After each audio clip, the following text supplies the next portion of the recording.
Good evening, everybody, and welcome back to the Dugout Football Channel. The Carabao Cup Final is days away, and tonight is a Carabao Cup special. We will be going through classic matches with Chelsea, the 04-05 final. We have a lot to discuss this evening, and as you can see, we are joined by an amazing panel. First off, we have Mr. Mack LFC. How are you, Jack? Not too bad, mate. Thank you very much for inviting me to come on. Can't wait to get stuck in tonight and speak to everyone on the chat and obviously everyone on the panel as well. Cheers, mate. No problem. Making his return to the channel and, well, for I think second time on the podcast is Mr. Wahome. How are you, my friend? Oh.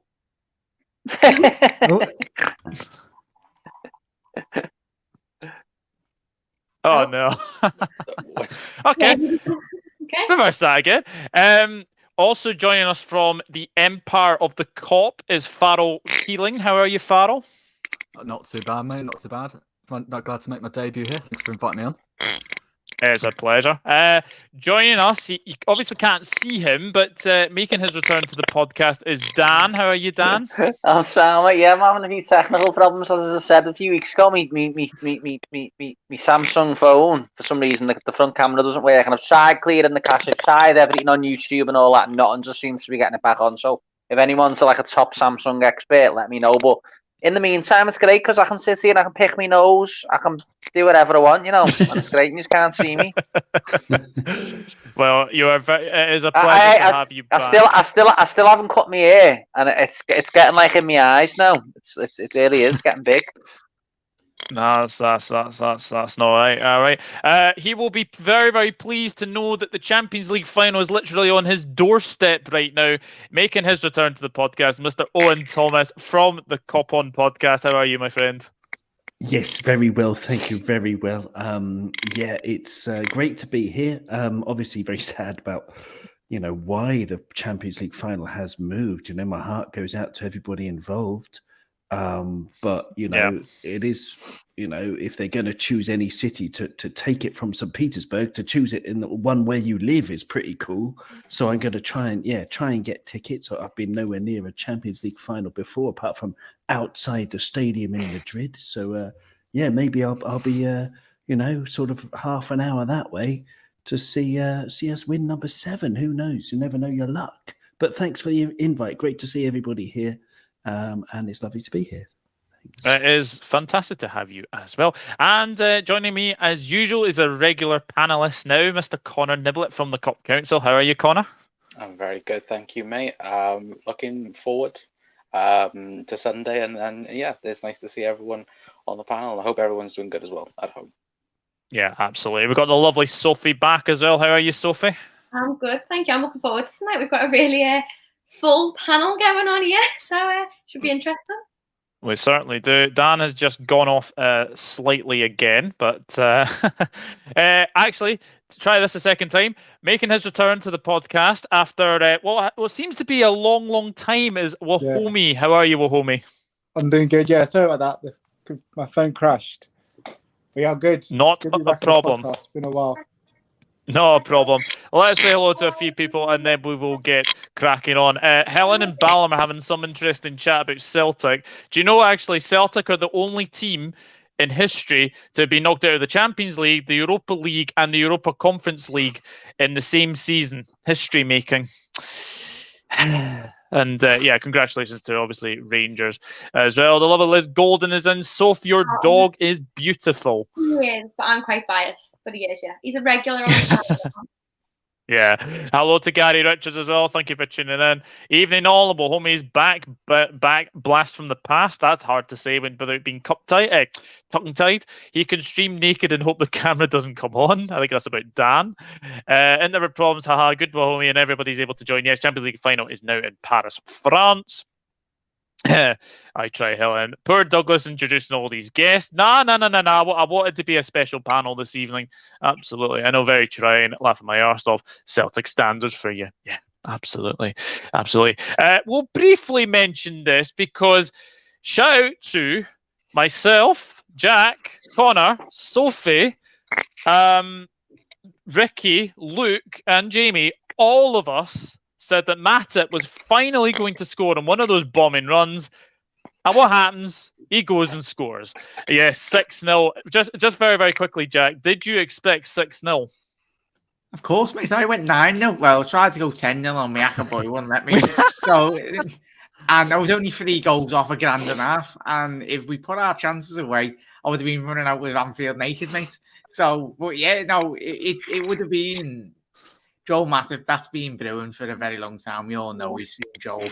It was either going to be a 30-40 yard screamer or one of those. It was a Mo Salah-esque running behind. It was a lovely pass by him. It was. Yeah, no, it's. But in overall, in terms of the game, mate, I think for goal difference, whatever come what may, I think it'll be a massive factor. Hopefully, we're a couple of points clear of City, but you never know.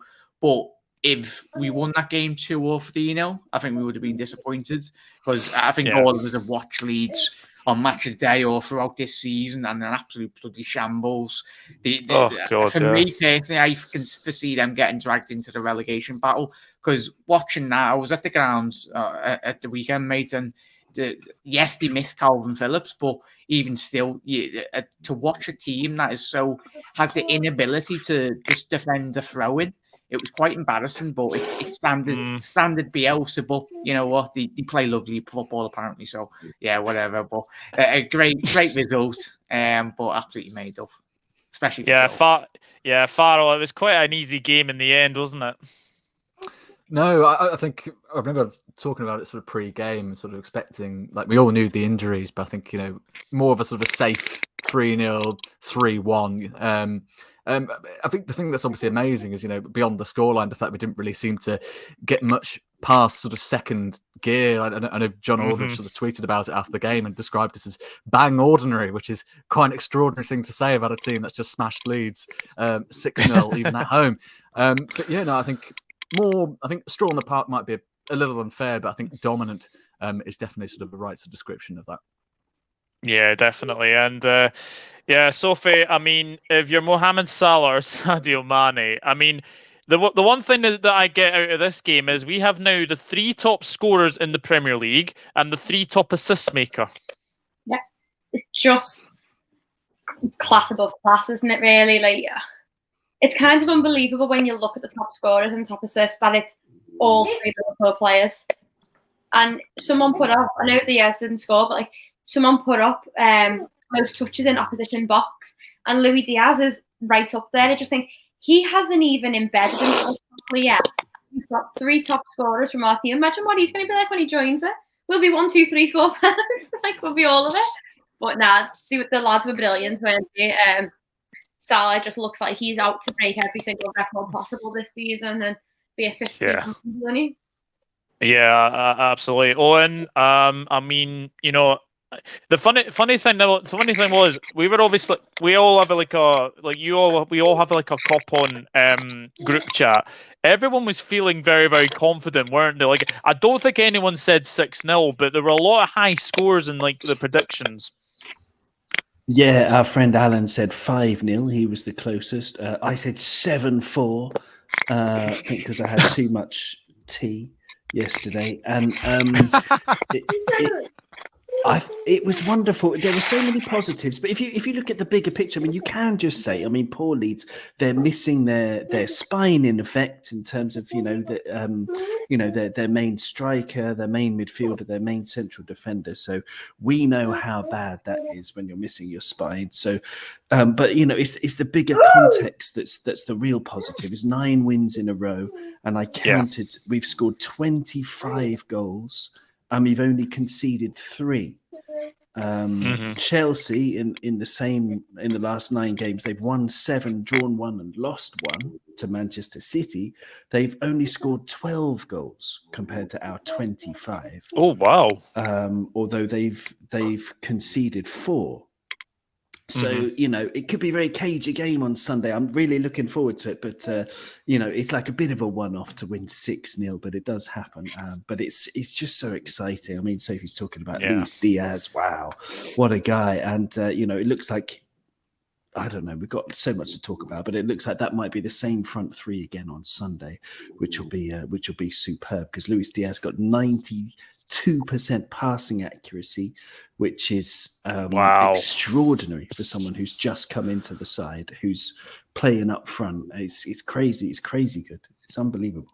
Slotted in like he's been playing for ages. If people play fantasy football, Connor, I don't know if you had Mo Salah as triple captain, did you?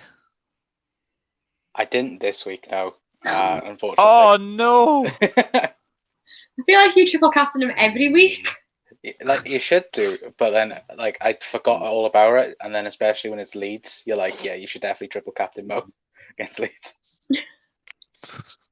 Yeah. So if you did have Mo Salah as triple captain, you got 84 points. So very, very well done. Wahome, everyone has said, like, pundits alike, that Bielsa has this like wonderful magician of football. But the thing is, when you saw that Leeds lineup, you thought we can actually get a couple of goals here. I think Bielsa's overrated. Like, I mean, I know they did well in the Championship, but this team can't defend.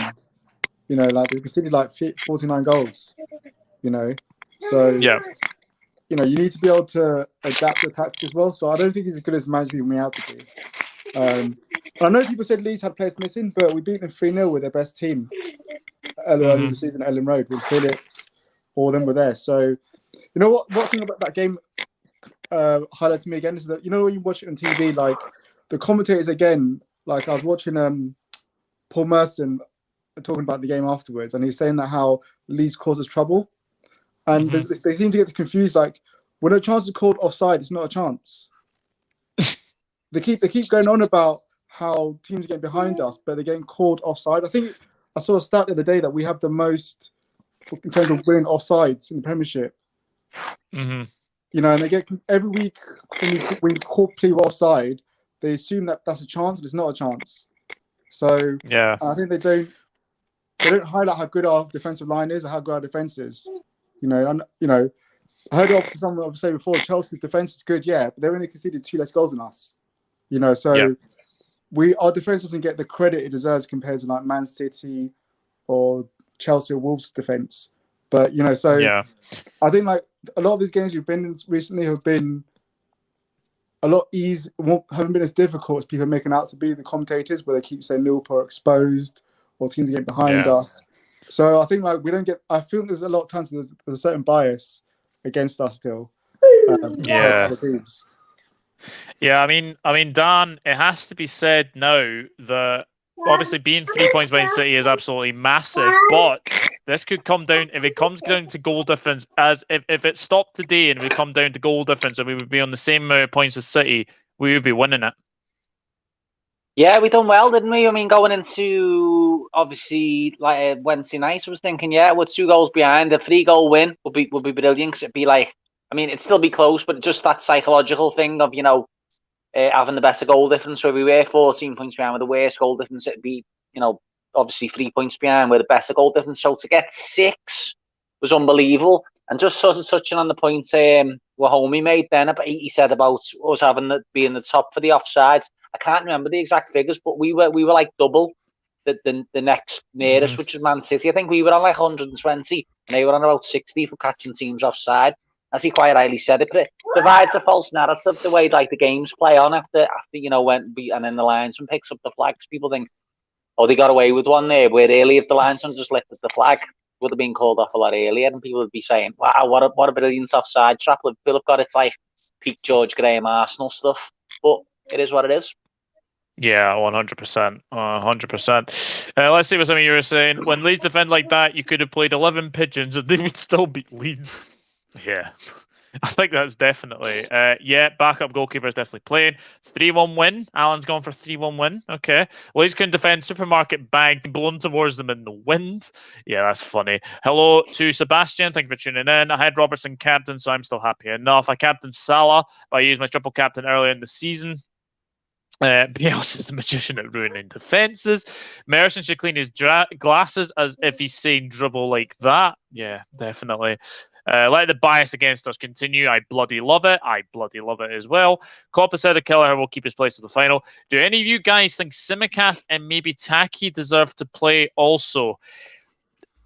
As much as I'm going to... I do have a little bit of a wee topic about Taki and Origi, because they have played their part. They have played their part in getting us to this final. But we will come to that very shortly. I was always 5-0 after 90, so I was chuffed to bits. You know, I did a rude thing after seeing it was 6. Yeah. Everyone got your cup final match programs? No, I don't actually have a cup final match program, but I imagine my dad will do. But enough of Liverpool Leeds, because that was a fantastic victory, and obviously the Norwich City result as well. This is why we are here. The Carabao Cup final, and our route to the Carabao Cup final started with a 3-0 win over Norwich. And I have to say, with that game, Jack, that was quite a comfortable night for us. I know that they missed a penalty as well, but Kelleher didn't really have any saves to make in that game. No, and obviously it was the early signs in terms of obviously Liverpool progressing through the tournament. A lot of the balance in terms of obviously the youth and the more experienced players within this Liverpool squad. Obviously, the latter stages, as we'll speak about in a little minute, mate. Obviously, as we progress through the tournament, it was positive to see the players that we're given an opportunity that don't tend to usually get an opportunity. But Taki, as he said there, just reading off the comments there, I was being really impressed with him, especially in this tournament. His goals per minute ratio in terms of when he has played for Liverpool this season has been exceptional, and I don't think you could have asked for anything more. But yeah, Taki and Div, obviously the main, and obviously Kelleher in the shootout, which we'll discuss later. Yeah, tremendous, mate, and it was a good, solid victory as well. Yeah, and then Farrell had followed up with a 2-0 win over Preston, and yet again, Taki and Origi, and if everyone remembers the Origi goal, it was a back flick into the corner. Superbly technical, that, isn't it? I think it just pretty much sums up sort of Origi's time with us, isn't it? It's just, not quite sort of the Mo Salah, sort of Sadio Mane numbers, but then of course, when you look at sort of a player that is mainly sort of relegated sort of bench appearances, you're kind of expecting the sort of numbers he's producing. But I mean, I spoke about this with one of my colleagues who absolutely adores Divock Origi, and sort of rightly pointed out, if you're looking at sort of your contributors from the bench and the sort of numbers they should be posting, you could argue Origi's actually quite superior in that regard in comparison to sort of alternative options across the league. I think his numbers, like if you sort of from a minutes ratio, look quite sort of reasonable for. I mean, we've seen this discussed before. I don't know if everyone remembers the discussion on Monday Night Football. I think Carragher pulled up a radar and sort of analysed his contributions from a bench compared to when he's actually started a game, and it's quite sort of a stark sort of contrast. He's actually been far superior from the bench in comparison to when he started, which is, it's the ideal situation you want, isn't it? When you look at the likes, you've got, Salah, Mane, now Diaz on top of that, and then Jota and Firmino, and then you've got players like Origi and Minamino who are capable of coming on and genuinely contributing. It's a perfect situation, really, isn't it?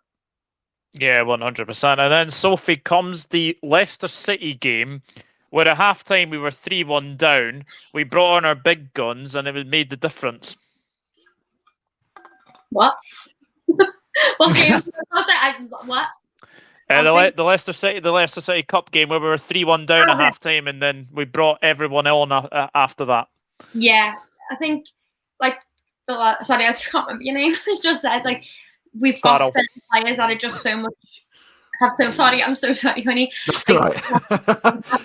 Don't think that's really bad. I knew everyone else is knowing I'm really bad. We have really good subs who can come off the bench and make a big impact on that game, and the likes of Origi and they are those players. And we've seen it recently in other games where Klopp has made substitutions at that hour mark, and it's really changed the entire game plan. And it's nice to have that option for once, to have that depth, that ability to switch a game up. And in a game like that, 3-1, down to Leicester City, you need those types of players to come on and impact. You don't necessarily always need players who are going to come on and start with a bang.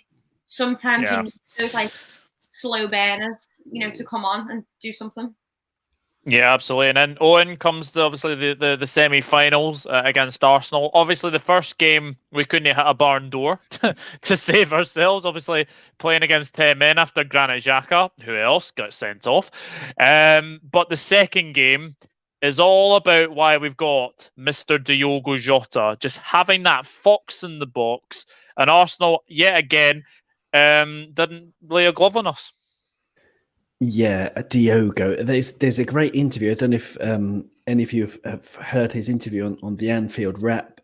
He talked especially about that game against Leicester as well, where he was on the bench and then he came off the bench, and that was of course when he told them all to F off the Leicester fans because they were singing, and I love it because he was basically John Gibbons from the Anfield Wrap asked him, in a sort of diplomatic way, well, that you reacted quite strongly to that Leicester incident, and he was like, yeah, well, basically they deserved it because they were singing horrible songs about us. I really like that because he's not like he wasn't diplomatically like saying, oh yes, well I regret it like other players would do. He's just like, yeah, well they deserved it.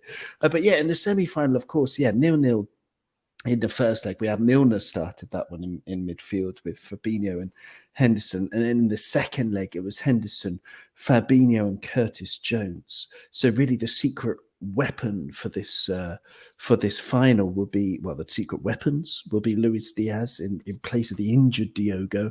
Unfortunately, he probably isn't going to make it, and Thiago in midfield because he's no secret for us, but he hasn't really played in the whole competition. So it'd be great. It's so great having him on form coming into this one. But the semi-final against Arsenal, I had no doubt after the first leg that we were going to come back and we were going to do them in their own ground, because they would have had to have attacked.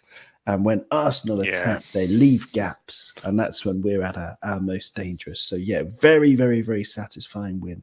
That one. Yeah, I mean, Connor, if our route to the final was obviously Norwich, Preston, Leicester, Arsenal, here Chelsea had to get past Southampton, Aston Villa,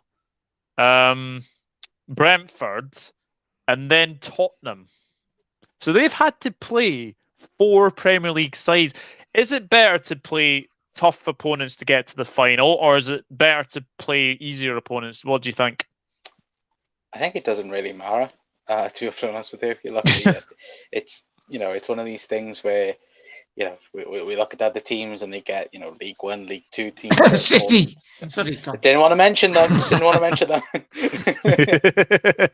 But yes, City with, of course they get League One, League Two sides and that. And, you look at, in the Champions League, for example, teams like, PSG, when they come up against the likes of Liverpool, City, and so on, it doesn't benefit them in that. But look, Chelsea, if they played a low team, they got plenty of squad depth, haven't they, to play. It's similar like what we've had in this competition.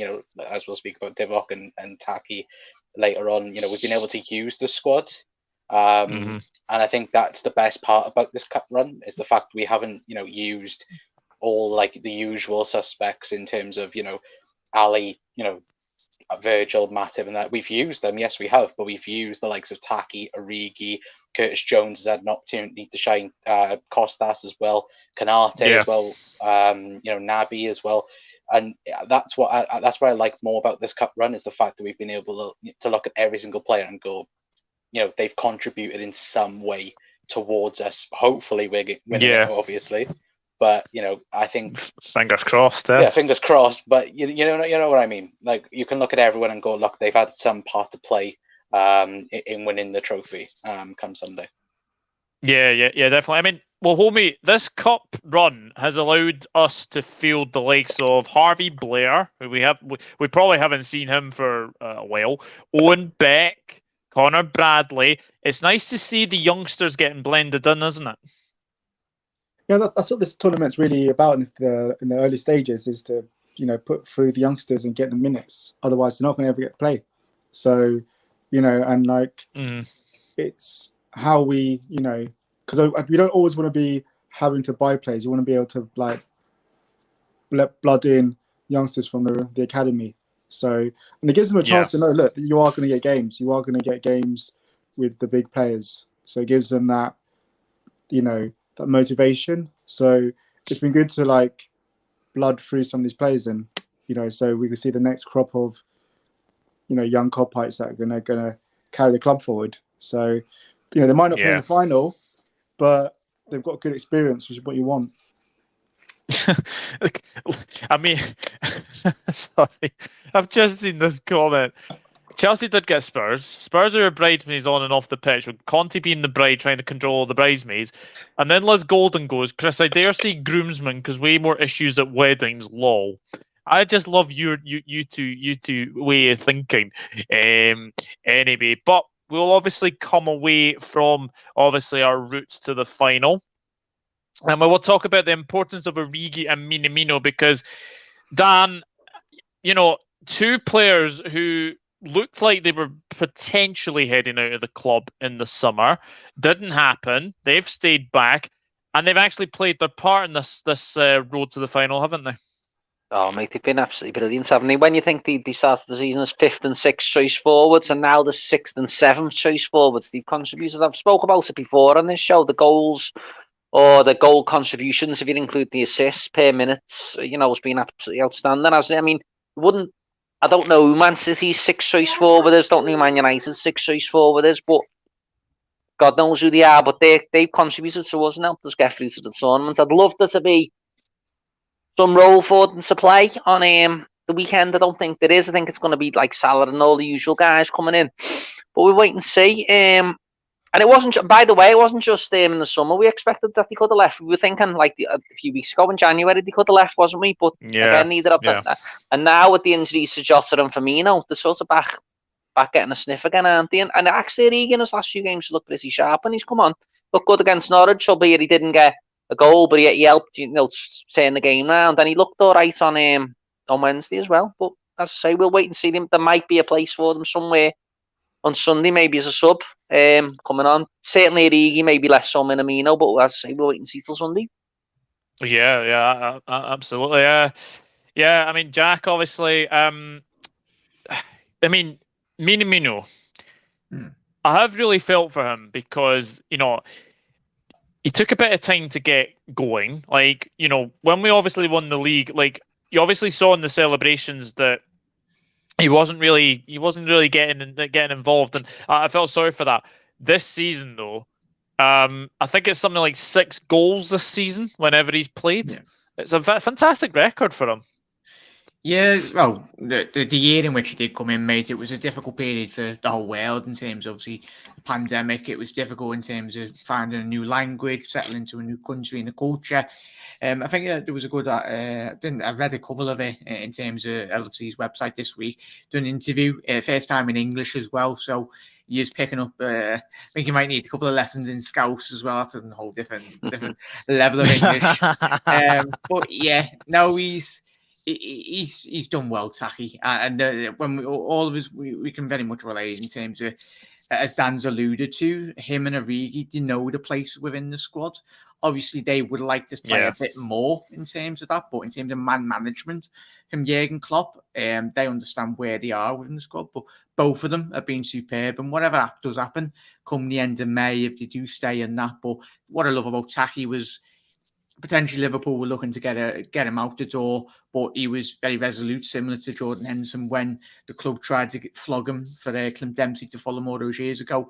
Taki was like, no, I'm staying, I'm going to fight for my place. And obviously we've seen the impact this season, especially in this competition he's had. And you never know, if we do need him or Div to come on the pitch on Sunday, I'm pretty sure they will do a very good job if they are. Yeah, Farrell, obviously, Bobby Firmino, unfortunately, is not going to make it. Do you think that Jota will make it? I think he'll make it. But I don't think we should be expecting anything more than on the subs bench, to be completely honest. Yes. As for Minamino, and I mean, the analogy with Henderson is pretty much spot on, because he came. I remember sort of looking at him in pre-season and thinking, this lad's bulked up a bit.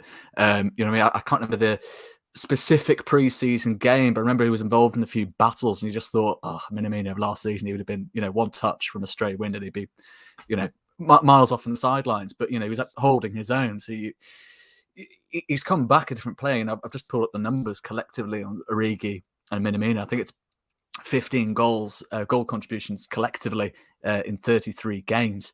If you had a striker that was registering that by himself, you'd go, this lad's all right. You know what I mean? Maybe it's not Mo Salah numbers, but there's a reason he's the best in the world right now. So I think, and you're getting that off your sub players. So it's pretty amazing. It has to be said, given what they have in front of them. Especially if you look now, you've got 5 world-class players, arguably, and then behind them, Origi and Minamino popping up in the cups when it matters. Yeah, absolutely. Right. Roy Fitzgerald, shout out to you. This is a very, very good question. He's just put in the chat. Question for the panel. We get to name 9 subs. Here are 13 possibilities. So you need to leave out 4. Jesus Christ. Alisson, Adrian, Gomez, Konate, Costas, Naby, Jones, Elliott, Milner, Jota, Origi, Ox, and Taki. Can I go straight away, Doug? Adrian. He's ready. I'm ready. Adrian, 100 million %. I know he's going to trophies for us, but Kelly, you need Alisson on the bench. Ox, for me, I'd personally leave out. One of the midfielders have to go. So Jones, yeah, because obviously Naby the experience. And then I go. It's hard. That's that last one. Gomez, obviously, if he was playing a bit more minutes. But saying that, yeah, you've got Konate on the bench. So yeah, Adrian, Gomez, Jones, and Ox for me, mate. Sorry, does anyone else want to jump into that? I agree with Jack completely. They're the 4 that I went, right, get off. No. Yeah, I agree with that as well. I think that's a fair one. Yeah, sorry, it's covering. Sorry, it's covering your face. I'm sorry. Owen, any difference from them or? Yeah, I mean the only thing you'd want cover on the bench for Trent, I suppose Milner gives that. I mean the alternative is to keep Gomez on the bench and I don't know, relegate Milner maybe, but you wouldn't want to do that, would you? I mean you need Milner on the bench. So yeah, no, I think Jack it's got it right. I would put the same before, but that means so that means that, in this team he's starting Hendo, Fabinho and Thiago, which we can expect as well, can't we? So I think I think Jack's nailed it there. Farrell, Connor, any difference there or? I'm in massively in 2 minds in terms of Naby and Jones. I can certainly appreciate the arguments for keeping sort of Naby in the squad, but I wouldn't be necessarily too miffed if Naby was left out in favour of Jones. I know we've only going off the back of one performance, and then the 3 prior games before that he wasn't even in the squad entirely. But I think everyone can agree he wasn't in the squad not because of injury or because he's played horrifically, but purely because of all the quality we've now got back. African Cup of Nations has finished. Injuries have for the most part dissipated prior to the injuries to Firmino and Jota.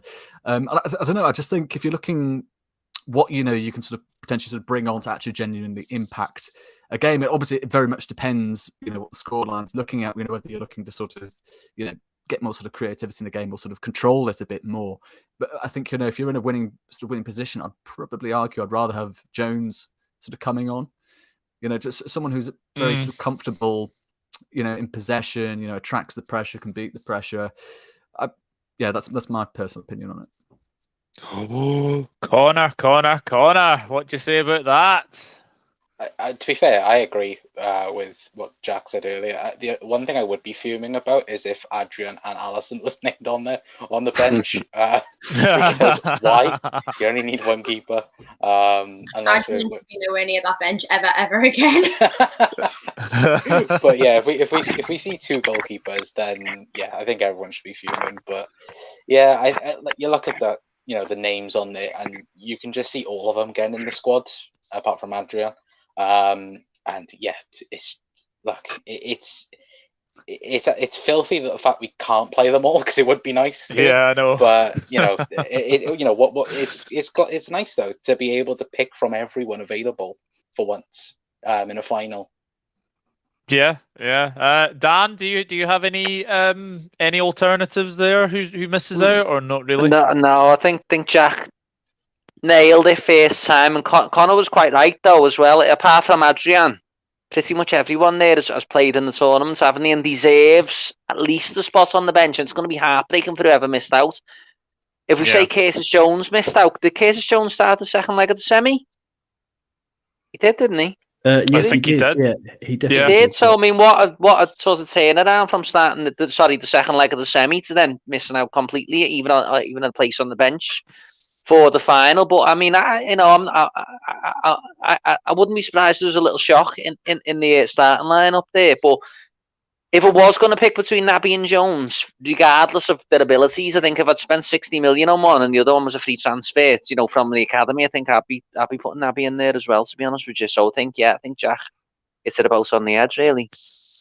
Interesting. It's a great question. It's a fantastic question. So Rory, hats off to you, my friend. Absolutely fantastic question. Hello, Maisie. What a panel. Hey, Douglas, Jack, and panel. By the way, go and check out Maisie's channel. She had Dharma Seth of Sky Sports on her channel earlier. So Wow. I'm going to watch that after this. So fantastic to get one of the big journalists on your channel, Maisie. So very, very well done to you. James freaking Mona needs to be a sub. Hello to Ravi. Big up the Liverpool gang. Hi, Ravi. I would leave Adrian, Ox, Jones, Gomez. We need to be nice to Keita. Isn't that right, Connor? Why? Why? I'm happy with whoever, just not Naby. I want to beat these Chelsea, man. So bad them Chelsea fans been saying with chest all week that they will beat Liverpool. So easy. Behave. Douglas and panel, what's the bleeding story? Delboy Gunner TV, thank you for tuning in. And Nipun's in. Hello, big up the panel. And loads of people saying for that. Question for Sophie. How do we approach Chelsea in the final three with our strikers? Ooh, good question.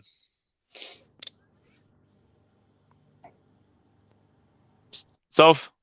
Sorry, my friend just sent me a message. I was listening to the voice message. I'm proper zoning out today. How do we approach Chelsea in the final three with our strikers? Just whack them all up, to be honest. No, for me, Jota's meant to be back with me for the final. I put Jota as a sub because it'll be his first game back from injury. I don't know. I think I just go for your traditional Mane, Salah, and Diaz. Maybe Bobby. I don't know. Like it's a difficult question now. Is it because do you want to go ultra attacking with Salah, Mane, Diaz, or do you want to bring Bobby in so we can sit at the end and do those little runs in that he does, which does confuse Chelsea? Or yeah. Well, unfortunately, Bobby is missing. He's done his abductor muscle. Yeah, it's not a nice injury. Not a nice injury. The squad should be good enough to win. Yeah. Hello to Elevator and Escalator fan 6. Great get, Maisie. Yep, absolutely. Who scores our first goal on Sunday? Mane. Mane. Got a good record against Chelsea. Lost score against Chelsea. Yes, he does. He does indeed. He does indeed. Massive from 30 yards, just have it. Do you guys know it's the first game Thiago's going to play as a big match against a Premiership team? He's not played against United, City, Tottenham, Arsenal, none of those. He's always been injured. So it's the first time he's going to be playing in a big playing in a big team. So Nippin's asked, question for you, who would you take from our starting 11? Definitely not Lukaku. Wait, what? Conte would be the only one for me. Kante, yeah. Maybe Havertz as a false 9.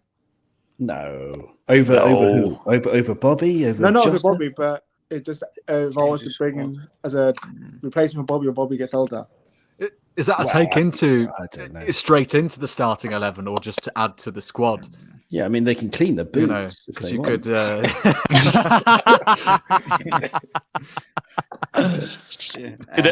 only one I would take from Chelsea. Out water, couldn't you? You thirsty? Yeah, that's fine. Yeah, that's right. You're thirsty. Get a nice yellow jacket. Yeah, Kante for me. They warm up. Give it back to them. Thoughts on UEFA moving the Champions League final to Paris? Made up. Great decision. Paris is not too far from Edinburgh, so if Liverpool make the final, I may have to do a bit of persuading. Because as well. Like, I'm sure we'll find the money to go to Paris. Yeah, I'm sure I'll find it somewhere. Nah, I'm only joking. 3-1 win. Kante, that's it. Kante and a Klopp team. And Elevator said nobody as well. Brutal. But we have to get Chelsea back, because the last final, if anyone remembers this game, 0405. Farrell, do you remember anything about 0405? Quite vaguely, I have to say. Obviously, the old matter of the ghost goal is is always going to stick in everyone's minds. But yeah, and I'm sure there'll be plenty of Chelsea fan with, memories of that game are still going to be hurting. So hopefully we don't give them any opportunities to make up for it. Yeah, definitely, Jack. Obviously, that was the game where Risa scored after a minute, and then Jared scores an own goal, takes that into extra time. Drogba scores, and then bloody Matija Kejman, of all people, scores the third, and then we had to go on better with Antonio Nunes scoring in that final. It was a weird game, that one. Yeah, mad game, and obviously that was coincided with the game we all know. I think we won that season. I think we're pretty sure we'll take the ghost goal as the bridge for every other tournament. But yeah, it's always been a difficult game coming up against Chelsea in the cup competitions. They only started becoming a club since Abramovich moved and give you the money. So yeah, sorry, hopefully gets banned. But a very good, difficult opponent. As I said, cup competitions, Chelsea thriving, but I think Liverpool are very much we've become the monster under Klopp in the last 4 to 5 years. We're a different animal. We've got enough quality within the team, but that game, 4-5, yeah. But I think we're pretty sure we got a lot more trophies than Chelsea, so we'll get one this Sunday. The last time we played in the FA Cup, Chelsea final. Last time we played the final. Yeah, 2012.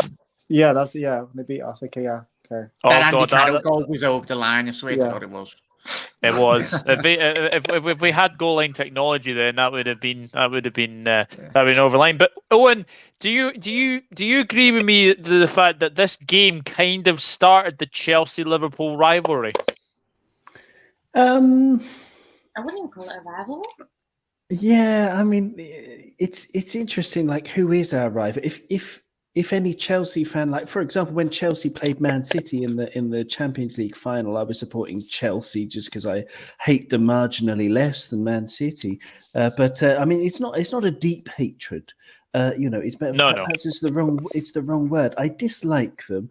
I do think that Chelsea and City, everything they win is just because of the investment that they made, and fair play to them. I mean, they can't help being taken over. Their fans can't help being taken over by rich people. But it's like, I don't know, it's just Russian money that's paid for all of the success. So there's just, an asterisk against all of it, in my opinion. But that's just my opinion as a Liverpool fan. So I liked it. I like. That's the thing I dislike about them. They've got some likable players. I absolutely adore Kante. I think Kovacic is a really great player as well. And they've had some great, they've had some entertaining players over the years. But yeah, this match, the League Cup final, I feel maybe a little bit similar to, we were talking about this on Kop On, actually, how it's almost very similar in terms of role reversal, because this year they have a tactical manager and we are almost the favourites, whereas back then they were the favourites with the better players, but we had a tactical manager. So it's almost a reversal of that, which is very interesting. But to answer your question, I don't know.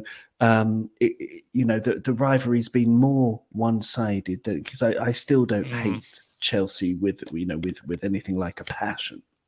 No, absolutely not.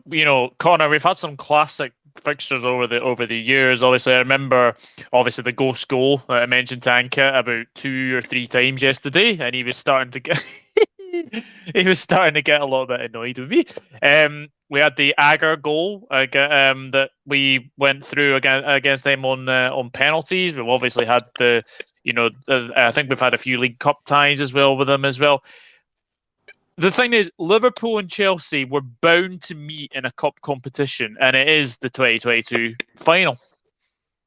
Yeah, no, it wasn't. I think, growing up as a kid, it was always Liverpool and Chelsea, whether that be League Cup, Champions League, FA Cup. It was always a thing in, the 2000s, or late 2000s anyway.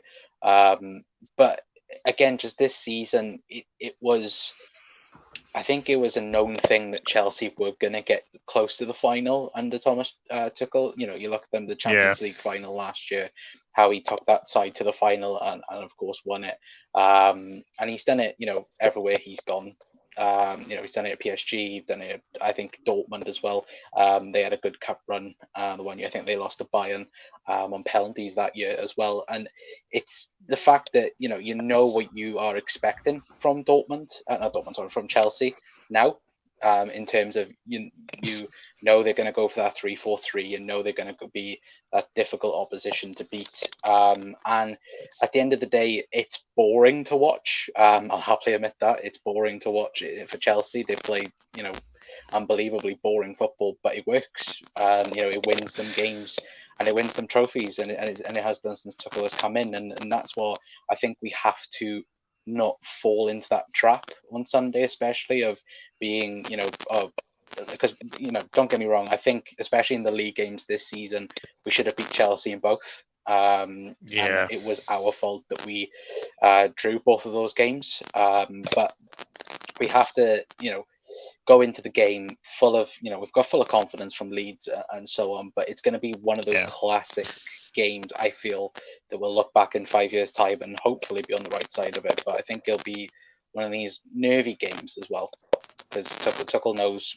how to manage Klopp at times as well. But hopefully Jurgen can beat that on Sunday. Yeah, absolutely. Let me just say thank you, Ballum. Take care. Also, hello to Rich Sports and Niall. Hope you are both well as well. And I'm looking forward to it as well. And I suppose in a way, Wahome, the 2 games against Chelsea, we should have won both of them. I mean, the 1-1 at Anfield, they were down to 10 men. We were 2-0 up against them at Stamford Bridge, and then we kind of just let them back into it. Yeah, I think the 1-1 game, it came earlier in the season because that's like the second game of the season. So I think we had Thiago on the bench and he came on the 74th minute.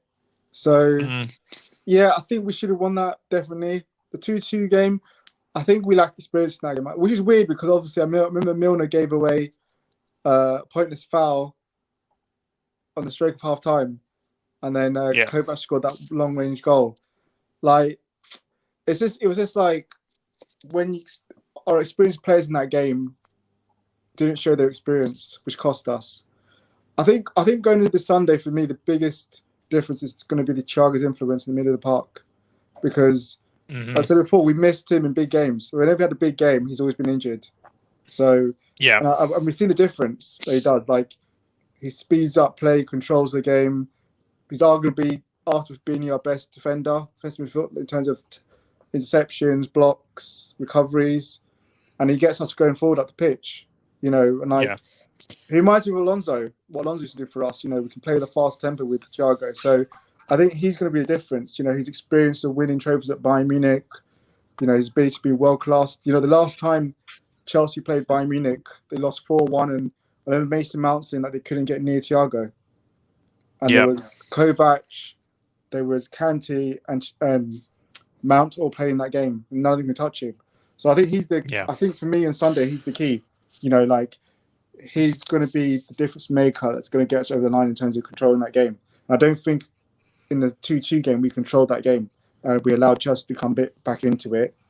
And the 1-1 game, we didn't take our chances and really push them properly under pressure when they were down to 10 men. And I think that's where we've gone wrong. I think that's where we can get it then. If we control that midfield park area, then that's where we'll beat them. Because, when you look at Salah versus Alonso is going to play on the weekend, Salah should win that battle. Because Alonso is very slow now. So... Yeah. Yeah, definitely. I did say that. I did say that the other night on my match reaction, Niall. I must admit, as well. Just very, very quickly before we get to starting 11 and match predictions, our last cup triumph was 2011. Now, it was Luis Suarez's only trophy with Liverpool, which is really, really disgraceful for me, because I think obviously that team was not the best, but Luis Suarez only winning one trophy was an absolute travesty when he should have won that game. But I've put there Charlie Adam penalties still travelling down Wembley Way. I mean, Dan, that game was weird for all sorts of reasons, because Steven Gerrard missed and Charlie Adams' penalty, as I've said, is still travelling down Wembley Way. You wouldn't have expected Charlie Adam and Steven Gerrard to miss penalties that day, would you? No, of course not, mate. By the way, your caption says 2011. It was the 2011-12 season. The final was in 2012, wasn't it? Of course, but that's being pedantic. Pedantic. Sorry about that, mate. That's just the way I'm sometimes. But yeah, of course, I always say in penalty shootouts, you want to front load with your best players first, as opposed to how Egypt did it the other week, and he left Salah out, and he ended up not getting to take one. So yeah, of course, in that game, starts off with Gerrard, who was like a penalty expert, wasn't he? And Charlie Adam, who was a penalty expert. And yet, unbelievably, we both missed the first two, and yet somehow we still ended up winning winning the cup. God knows how. But yeah, Charlie Adam, poor Charlie's penalty was awful, wasn't it? It was a shocker. He gets a bit of stick off Liverpool fans. I always feel a bit sorry for him. He's only there one season, won a cup, and then he was out the door, wasn't he? But he obviously didn't fit in with Rodgers' style. But yeah, we managed to win. But and you know what? I wouldn't be surprised. I know we'll get to it in a minute, but I've got a funny feeling Sunday's going to go to pens as well. Oh God, I hope not. I really hope not. But no, I mean, Jack, obviously that season we didn't have a very, very good league season. It has to be said. But it was really, really nice of Kenny to come back and win a trophy, wasn't it? Yeah, it was amazing, mate. And obviously the team that he did have at the time, are completely different in terms of Charlie Adam and what Dan's had to say there. I think we're still having nightmares of watching him play football. The fact that Fergie he knew exactly what he was doing. Fergie, in an interview on Match of the Day, his corners are worth 20 million. My ass, mate, worth about £2. But yeah, silly Liverpool went and bought him. But yeah, no, it was a good triumph for Kenny, mate, as you said. Coming in, and he brought the feel good factor back to the football club, especially that time period as well. It galvanised the club in terms of obviously the structure of the club, in terms of the owners, and obviously FSG coming in. So it was fantastic, mate. And Kenny, we all love Kenny, and what a legend he is. And Stuart Downing being the man in the match of all players. That's weird. That's weird. Finest moment. He scored a penalty as well, Stuart Downing. I've got the list of takers here, and I'd forgotten that Anthony Gerrard, Steven Gerrard's cousin, was the one who missed. Oh, yeah. Do you remember that? Yeah. For Cardiff at the end. Defo scout in disguise. He's done that on purpose, didn't he? So, But yeah, flashbacks. But obviously they played for the club, mate. But good results, and obviously City drawn level. I think it was the year before, wasn't it? In terms of competitions, so hopefully we can leapfrog them in terms of being the most successful English team in the competition, rightly so, and getting back on our page in terms of this competition. Yeah, absolutely. I'm actually just looking at the Cardiff team, Farrell. There's some very interesting names in there. Tom Heaton. Obviously, I think he's back at Manchester United, isn't he now? I think, if I remember rightly. Mank. Yeah. Oh Christ, Kenny Miller. Jesus. Rudiger Stead. Rest his soul. Peter Whittingham. as well. Robert Earnshaw. That final had two very, very interesting teams, and obviously you had with us Pepe Reina, Glenn Johnson, Skirtle, Agar, Enrique, Gerrard, Adam, Henderson. What a midfield that was. Suarez, Downing, and Carroll. Do you have any memories from 2012 final? Just sort of being in the living room afterwards with my brother, just waving about one of those like massive like sort of Liverpool flags. Yeah, no, very sort of fond memories. Sort of everyone's pointed out, with Kenny sort of coming back to the club, and I think I remember at the time feeling, he was done so hard by to come back, get us into those two finals and not be given sort of a fair crack at things. You almost do wonder what might have been had Kenny been given sort of longer at the helm. The team's actually, just looking at it now, it's pretty insane. You look at sort of Carragher and good old Maxi Rodriguez on the bench. Yes, what a player he was back in the day. Aye, and Jay Spearing as well. What a player! And Dirk Kuyt, one of my favourite ever Liverpool players. Man for the big occasion. Obviously came on and got that goal, and then Skirtle scores as well. I think Skirtle scored the equaliser, wasn't it? It was 2-2. Yeah, he did, yeah. Yeah, so it was a very, very interesting. Oh no, actually no, I've got that wrong. Mason opened the scoring for Cardiff. Skirtle equalised, and then Couch scored in the 108th minute, and then Turner equalised with the 118th minute, and then we won 3-2 on penalties. And Couch, Downing, and Johnson scored from the penalty spot there. But enough about 2011. It is down to, the starting 11, and I'm going to give this one to Sophie. What is your starting 11 for Sunday? Oh, I think Kop's going to go really strong because it's Cup Final. I'm going to go for Alisson, Trent, Canate, Beg. I want to say Costas, but I'm going to go with Robbo. I think Robbo is going to get in this experience side. Thiago, Fabinho. I want to say Elliot. I feel like it's Elliot. And then obviously normal Diaz, Salah, and Mane up front for me. Anyone want to come in on that? Yeah, I think Klopp said Kelleher's going to 100% play. Oh, did he say Kelleher's going to play? Yeah. Yeah, Pep Linders came out and said, I think... Alisson then. That's fine. Yeah. Anyone think that maybe Matt maybe ahead of Canati, or? Yeah, I do. I think it'll be Kelleher, Doug, and then Wednesday night's team. Interesting. Yeah, the only sort of change is no one sort of really took the bull by the horns in the sort of number 8 position, if you want to say that. I think Thiago and Fabinho are like shoo-ins, and then the other positions sort of getting passed around. Isn't everyone's having their turn? But it just sort of think Henderson started to show a bit of an upturn in form, and he's the captain. He's got the experience, all that sort of stuff. Yeah, I think it'll be a tough one to leave him out. I think the only change that I would change from Sophie's, I think, is obviously Kelleher will definitely start. I think it'll be Trent, Canati, Van Dijk, Robbo. I think Henderson will come in, Fabinho, Thiago, Hendo, and then it'll be Diaz, Mane, and Salah. Yeah. I think it was when Matip did play against Chelsea in the league. I think obviously preoccupying in terms of when Trent does go forward. Yeah. We've seen Canati in Europe and within the games he's played. I think not Mason Mount, he's not even been in the team last couple of months, but Pulisic, he is a very good player when he is on top of his game, especially like we've seen in the league. He scored past his enemy. He's a big game player, Pulisic. Yeah. He is a big game player. I think yeah, good. We're known. No, go ahead, sorry. Yeah, no, sorry. I was just going to say, definitely play Canate. I think his attributes, not that Matip, we all love Matip, but I think he'll suit the game more. But if Matip did play, we've always got Canate to come off the bench if tactically the game did get too ahead of us in terms of that. Yeah, definitely. But I must say it's a big headache for Klopp, because obviously, my next question: do we think we'll see Klopp and Tuchel in suits? Because both of them like Absolutely not.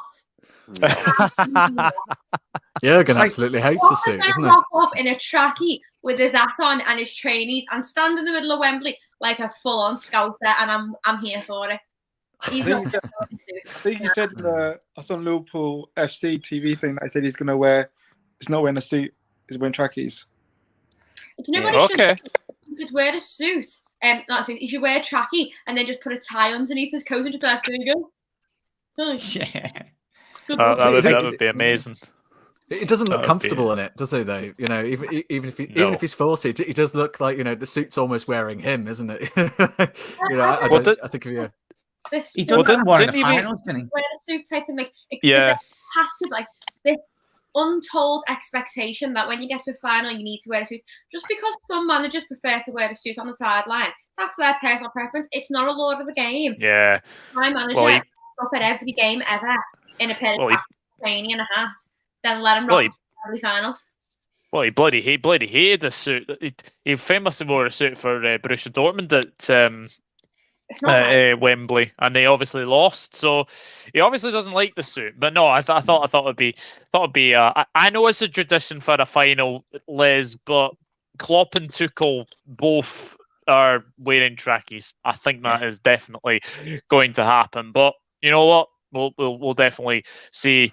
It is that time where I have to ask you for your predictions now, Sophie. I know you do not do predictions, so I will leave you out for this.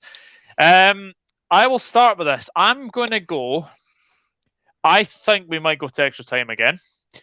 And I have a feeling we're going to get revenge for 2004-2005. I'm going 3-2 after extra time. I don't know if I'd be able to live through that, but you never know. Jack, what are you going for? I'm going to go 2-0, mate. I think we should. If we play our game and obviously don't let Chelsea dictate the play. We've seen us play this so many times this last season. 2-0, Salah and Henderson to score because he likes a good long range in Chelsea. And hopefully we do be a bit more switched on in terms of we do go ahead and then potentially hit Chelsea on the break, mate. So I'll go 2-0. 2-0. Farrell? I'm feeling more of a 2-1. I think defensively will be sound enough, you know, having sort of Thiago back in the side. I think I don't know if everyone's sort of seen all the commentary from like Bayern fans, but they certainly feel that defensively they've lost a lot since Thiago left, and you know, having that sort of midfield three available with Thiago and Fabinho, I think will be quite sound. But I think I can see them grabbing a goal, but I could see us sorting it in normal time to 2-1. Yeah, I do. Just very, very quickly before I come to Owen, Tom, no thanks. Oh no, he's been there, done that. Didn't go well. Bloody white suits, Jesus! I actually remember those. I remember those. Capacity to make white suits to sing, please. Spice Boys. I'm not being funny, but honest to God, if you put me in anything white, bear in mind I am getting married and I am going to be in a white wedding dress. I am 99.9% going to spill something on it. Yeah. Nah. Yeah. No. Owen, what are you going for? I'm much cagier. I think it's going to be 1-0. It's going to be a dodgy penalty. Mo Salah's going to score it, and it's going to be in the 87th minute. Although what I'd like to do. Yeah, I know it's not going to be fun, but we're going to get the job done. I think. I hope we.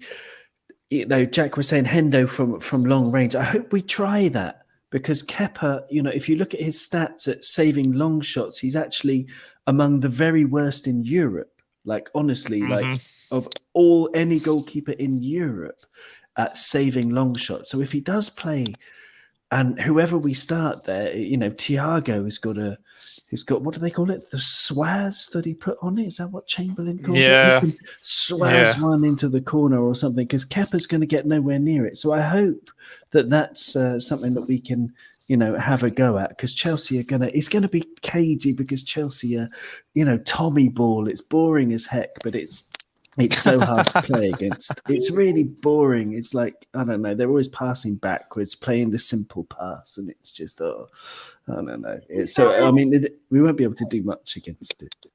I was just saying, you mentioned playing Kepa. Do you think he'll play Kepa over Mendy, though? Apparently, Yes, I do. Yeah, apparently he's going to. I wouldn't. I mean, I think you'd have to be absolutely nuts. But yeah, I think he's going to. Yeah. The Kepa got An article that came out earlier on. It was like he can't quite decide, and there's the sentimental tie of going with Kepa, but obviously Mendy's in better form. And to be fair, I'd rather go up against Kepa because, like I said, his ability to save from long distance isn't greatest, and he's a little bit dodgy. I think Mendy's a more solid keeper, though. To be fair. Yeah, well, it's the same for us. I mean, sorry, but it's the same for us with Minamino. 4 goals and 1 assist in 4 starts in the League Cup. Divock Origi, 2 goals and an assist in 2 starts in the EFL Cup. If we're going to be romantic, we're going to play both of them, but that's going to be something that Chelsea would want us to do compared to our most dangerous players. And I think we should go for our most dangerous players. So 1-0 for Owen. Oof, interesting. Connor? I'm going 2-0. 2-0. I think we'll score one really early, and then it'll just be a nervy occasion then for about 60, 70 minutes, and then we'll go on the break and score another one. Similar to, I think, the last final we were in, Champions League final.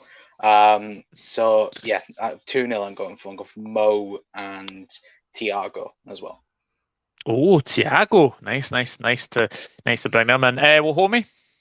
I'm torn between 2-1 and 3-1. I do think Chelsea will score. When you look at the base of it, because of the threat of Pulisic, he's going to play and he always scores against us. Or does something. So I think on the balance of the league games, I think they will score. But I think we will have too much of them. So I'm going 2-1. I'm still backing Mane to score. And Salah, and then maybe if it's 3-1, someone like Hendo to get a goal, or Van Dijk to score from a header. Oh, that would be amazing. That would be absolutely amazing. And finally, Mr. 1-1. Yeah, well, I think I touched on it before. I know we always say 1-1 for a bit of banter, but I genuinely do think it's going to be 1-1. I think both teams, we tend to... obviously, we see things from a Liverpool perspective, don't we? But I think you've got to acknowledge that Chelsea are a top team. Experienced, they've got winners, they get to a lot of finals, they win a lot of finals.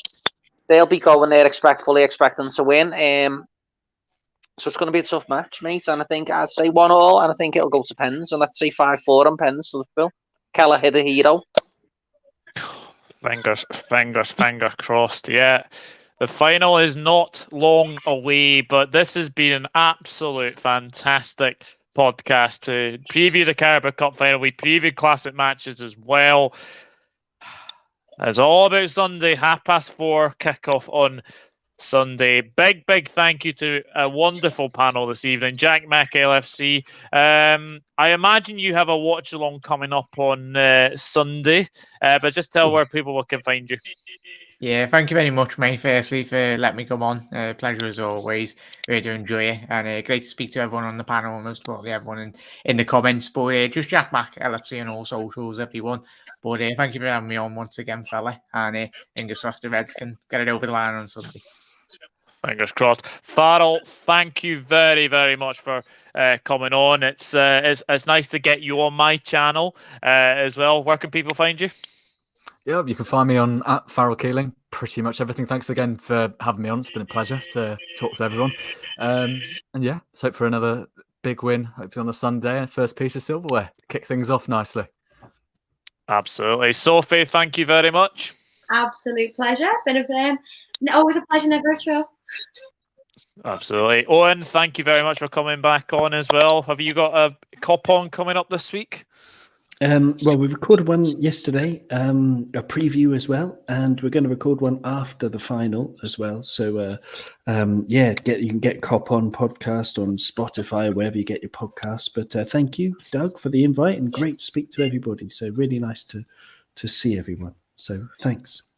Absolute pleasure. Connor, thank you very much as always. You have a preview coming up at 9:00, am I right? Yes, we'll be on with a few Chelsea fans and Liverpool fans, so looking forward to that. And yeah, first of all, thank you for having me on again, mate. And yeah, looking forward to winning the first trophy and hopefully a quadruple? Question mark. Just saying. Yes. But yeah, thank you for having me on, mate. Absolute pleasure. Well, Homie, thank you very much for coming back on. It has been a while, but always a pleasure to get you on. Thank you. Thanks for having me on, and it's been good chatting with everyone again. Missed podcasts, so yeah, anytime. But Chris has got a question for you. Have you still got up a Meccano posted before you joined Bayern Munich, because he's changed into Kanati posters? Kanati. You just know, don't you? As soon as we signed Canate, Wahome was in that room going, oh God, putting up Canate, like, I was fooled by him. He hasn't been that good. Steve McCarron's a fraud, didn't he? Yeah, he's a fraud. He's not been great for Bayern Munich, has he? Dan, thank you very much. I know we've obviously not been able to see your lovely face this evening, but always a pleasure to get you on. Yeah, thanks for having me on, mate. I thought, as going on to a homie, that Upamecano's been getting slaughtered, hasn't he, by the Bayern Munich fans? Yeah. But I thought we were going to be on for longer, mate, because we haven't even touched on Norwich, have we, in the Cup in midweek? I know. I just thought we'd keep it sweet. Keep it for the final, yeah. Keep it for the final. Yes. But the games are coming thick and fast. I was going to say, I think this got to be the first time in Liverpool's history that we had 4 games in a row in 4 different competitions. That kind of happened many times before, can we? Carabao Cup, FA Cup, League, and then Champions League in 4 games. Kind of happened many times before. Yeah, it's pretty mental. Now, next week I will not be here. I am on a friend's stag do, so this is the first time ever I'm on a friend's stag do. I will have mine very soon as well. There's been a lot of people planning my one. It's right, well. Doug. We'll all get to sign up, mate. Oh, you're all welcome to do that as well if you tie it up to a lamppost, mate, and shave your eyebrows. Absolutely, more the better. But yes, like one of the lads if you sound put a hat on. But yes, I will not be here next week, so I'm having the safest hands into the lovely Mr. Connor Niblet. He will be taking the show next week, and I will obviously give you. Yes. You did well the last time you did it, so I'm too fair. I know this. So yes, Connor will have the show for you guys next week.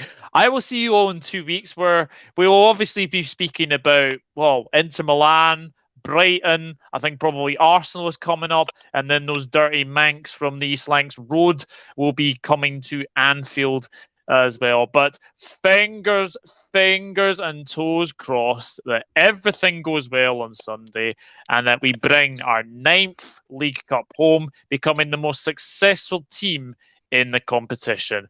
From all of us, it is You'll Never Walk Alone, and good night.